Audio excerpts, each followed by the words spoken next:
The Upper Pitt River in the heart of British Columbia is about to roar back to life.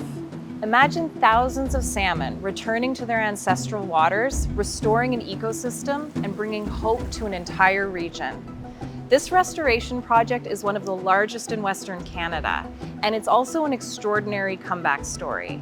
It brings together the Katzie First Nation, BC Parks Foundation, Age of Union, and conservation allies who've joined hands to heal the waters and revive this land. Here at Katzie First Nation, we refer to the salmon as family. Salmon have been dying in the slough. Having this fresh water flowing in the slough will keep that from happening again. Since the Red Slough was cut off from the main stem by the logging road, this is the first surface water that is now flowing in these ancient channels. Channels that were once full of sockeye, every species. This is the first connection of the Upper Pitt River back to the Red Slough wetland in decades.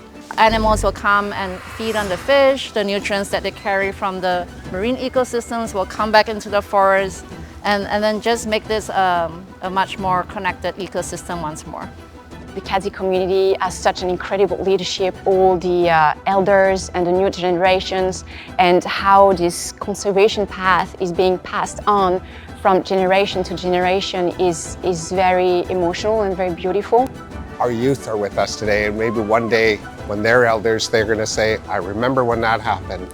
I was there that day. I was with my grandparents, or I was with my granduncles and aunts, and now there's sockeye spawning here, there's coho spawning here, there's chinook spawning here, and all the wildlife and birds, all our relatives of nature are here using this special place.